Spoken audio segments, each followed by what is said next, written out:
City footpath ಮೇಲೆ ನಿದ್ರಿಸಿದ Sunil grower.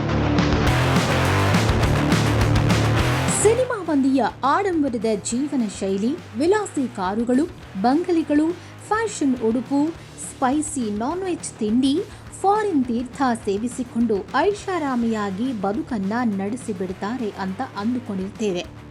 ಚಿತ್ರರಂಗದಲ್ಲಿ ಸಾಕಷ್ಟು ಆದಾಯ ಇರೋದ್ರಿಂದ ಅದಕ್ಕೆ ಅನುಗುಣವಾಗಿ ಜೀವನ ಶೈಲಿಯೂ ಇರುತ್ತೆ.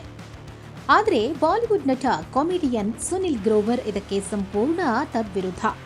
ಸರಳತೆಯೇ ಸೌಂದರ್ಯ, ವ್ಯಕ್ತಿತ್ವದ ನಿಜವಾದ ಆಭರಣ ಅಂತ ಭಾವಿಸಿಕೊಂಡಿದ್ದಾರೆ. ಸುನಿಲ್ ಗ್ರೋವರ್ ನೋಡಲು ತುಂಬಾ ಸರಳ, ಬದುಕು ಕೂಡ ಜನಸಾಮಾನ್ಯರಂತೆ ಎಂಬುದನ್ನು ಮತ್ತೊಮ್ಮೆ ಸಾಬೀತುಪಡಿಸಿದ್ದಾರೆ. ಕಳೆದ ಗುರುವಾರ ರಾತ್ರಿ ವಾರಣಾಸಿಯ ಪವಿತ್ರ ಗಂಗಾ ಘಾಟ್ನಲ್ಲಿ ಸಾಮಾನ್ಯ ಜನರ ನಡುವೆ ನೆಲದ ಮೇಲೆ ಚಾಪೆ ಹಾಸಿ ಮಲಗಿರುವ ವಿಡಿಯೋವನ್ನ ಇನ್ಸ್ಟಾಗ್ರಾಂನಲ್ಲಿ ಪೋಸ್ಟ್ ಮಾಡಿದ್ದಾರೆ. ಈ ಪೋಸ್ಟ್ಗೆ ಅವರು ತಾರೆ ಜಮೀನ್ ಪರ್ ಎಂಬ ಶೀರ್ಷಿಕೆ ನೀಡಿದ್ದಾರೆ. ಇದರಲ್ಲಿ ಅವರು ಫುಟ್ಪಾತ್ನಲ್ಲಿ ಚಾಪೆ ಹಾಸಿ ಮಲಗಿರುವುದು ಕಂಡುಬರುತ್ತೆ.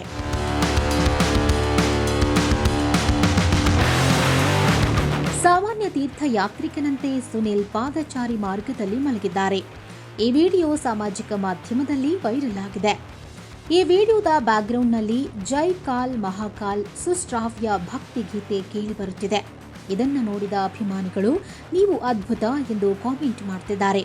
ಕೆಲವರು ಇದಕ್ಕಾಗಿಯೇ ಜನರು ನಿಮ್ಮನ್ನ ತುಂಬಾ ಇಷ್ಟಪಡ್ತಾರೆ ಅಂತಲೂ ಬರೆದಿದ್ದಾರೆ. ತಮ್ಮ ಅದ್ಭುತ ಕಾಮಿಡಿ ಹಾಗೂ ನಟನೆಯ ಮೂಲಕ ಕೋಟ್ಯಂತರ ಅಭಿಮಾನಿಗಳನ್ನು ಗಳಿಸಿದ್ದರೂ ತಮ್ಮ ಅಪ್ರತಿಮ ಸರಳತೆ ಮತ್ತು ವಿನಮ್ರ ಜೀವನ ಶೈಲಿಗೆ ಹೆಚ್ಚು ಹೆಸರುವಾಸಿಯಾಗಿದ್ದಾರೆ. ಸೆಲೆಬ್ರಿಟಿ ಜೀವನದ ದುಬಾರಿ ಶೈಲಿಯಿಂದ ದೂರವಾಗಿ ಹಳ್ಳಿಯ ವಾತಾವರಣದಲ್ಲಿ ಮಣ್ಣಿನ ಒಲೆಯ ಮೇಲೆ ರೊಟ್ಟಿ ಮಾಡುತ್ತಿರುವ ಅಥವಾ ಹೊಲದಲ್ಲಿ ದನ ಕರುಗಳಿಗೆ ನೀರುಣಿಸುತ್ತಿರುವ ವಿಡಿಯೋಗಳನ್ನು ಈ ಹಿಂದೆ ಹಂಚಿಕೊಳ್ಳುವ ಮೂಲಕ ತಮ್ಮ ಗ್ರಾಮೀಣ ಬೇರುಗಳನ್ನು ಮತ್ತು ಸರಳತೆಯನ್ನು ಪ್ರದರ್ಶಿಸಿದ್ದಾರೆ. ಸ್ಟಾರ್ ನಟನಾಗಿದ್ದರೂ ಯಾವುದೇ ರೀತಿಯ ವಿಐಪಿ ಸಂಸ್ಕೃತಿಯನ್ನು ಪ್ರದರ್ಶಿಸದೆ ಜನಸಾಮಾನ್ಯರಂತೆ ಬೆರೆಯುವುದು ಅವರ ದೊಡ್ಡ ಗುಣವಾಗಿದೆ. ಸುನಿಲ್ ಗ್ರೋವರ್ ಬದುಕಿನಿಂದ ಕಲಿಯಬಹುದಾದ ಪ್ರಮುಖ ಪಾಠಗಳೆಂದರೆ ಕಠಿಣ ಪರಿಶ್ರಮ, ವಿಫಲತೆಗಳಿಂದ ಧೃತಿಗೆಡದಿರುವುದು, ನಮ್ಮನ್ನು ನಾವೇ ನವೀಕರಿಸಿಕೊಳ್ಳುವುದು, ವೃತ್ತಿಪರ ನಮ್ರತೆ, ಅವರ ಬಹುಮುಖ ಪ್ರತಿಭೆ, ಸರಳತೆಯಿಂದ ಜೀವನದಲ್ಲಿ ಯಶಸ್ಸು ಗಳಿಸಲು ಖಂಡಿತ ಗ್ರೋವರ್ ಪ್ರೇರಣಾದಾಯಕ.